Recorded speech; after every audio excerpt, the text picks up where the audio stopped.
আজকে আমি চটপটি রান্না করব। কিভাবে রান্না করব সেটাই দেখাবো। দেখো, এখানে মটর নিয়ে নিয়েছি, আলু ভেঙে নিয়েছি, মশলা নিয়ে নিয়েছি, মাংস নিয়ে নিয়েছি, আর এইখানে তেজপাতা, লবঙ্গ এগুলো নিয়ে নিয়েছি, এলাচ এগুলা। ব্যাস, আমি কিভাবে রান্না করতেছি সেইটাই আজকে দেখাবো। ফার্স্টে কড়াই তেল দিয়ে দিচ্ছি, তারপরে পেঁয়াজ কুচি, তেজপাতা ওগুলো আমি দিয়ে দিচ্ছি। পেঁয়াজগুলোকে সুন্দর করে একটু ভেজে নিব। ভাজা প্রায় হয়ে গেছে, এত ভেজে লাভ নেই। তারপরে মশলাগুলো দিয়ে দিলাম। এবার মশলাটাকে ভালো করে কষাতে হবে, কিছুক্ষণ সময় নিয়ে ভালো করে কষাতে হবে।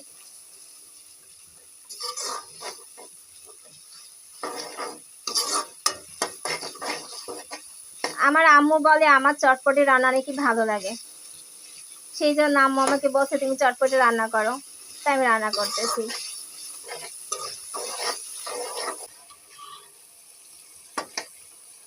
মশলাটা কষানো হয়ে গেছে, এখন আমি মটরগুলা দিয়ে দিব।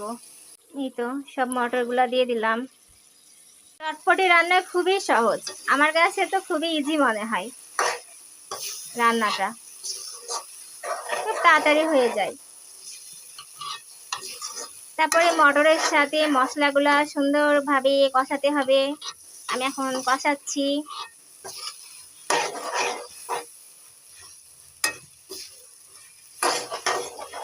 আমি এখানে রান্না করা মাংসগুলাও দিয়ে দিচ্ছি।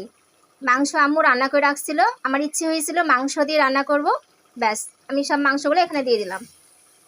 এটা অবশ্যই মুরগির মাংস, না সরি, মুরগির মাংস না, খাসির মাংস। তোমরা যে কোনো মাংস দিয়ে রান্না করতে পারো, এটা আমি খাসির মাংস দিয়ে রান্না করতেছি। তারপর আবার একটু নাড়াচাড়া করতে হবে মাংস মিক্সড করার জন্য।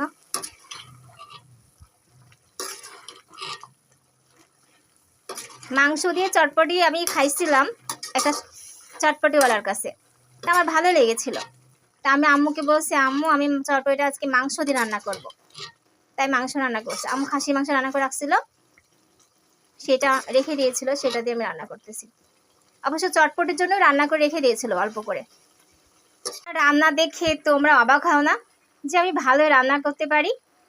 শখ করে রান্না করি, কিন্তু মোটামুটি ভালোই রান্না করতে পারি।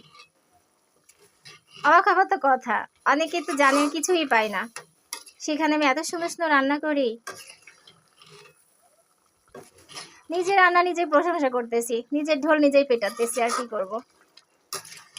আরে নিজের ঢোল নিজে পিটাচ্ছি না, আমার রান্না সবাই বলে সুন্দর। যেমন আব্বু বলে, আম্মু বলে, আর রিলেটিভ পার্সন কত কি আছে। আর এখানে আজকে তো আম্মু বলে দিল যে তুমি চটপটি রান্না করো, তুমি সুন্দর করে রান্না করতে পারো। এখন পরিমাণ মতো পানি দিয়ে দিতে হবে। যে যতটুকু ঝোল রাখতে চাও ততটুকু দিতে হবে। তো আমার যতটুকু পরিমাণ ইচ্ছে ততটুকু দিয়ে দেব। বেশি ঘন রাখলে আবার খাওয়ার সময় ঘন হয়ে যাবে, একটু পানি দিলে ভালো হয়, ঝোল ঝোল থাকবে।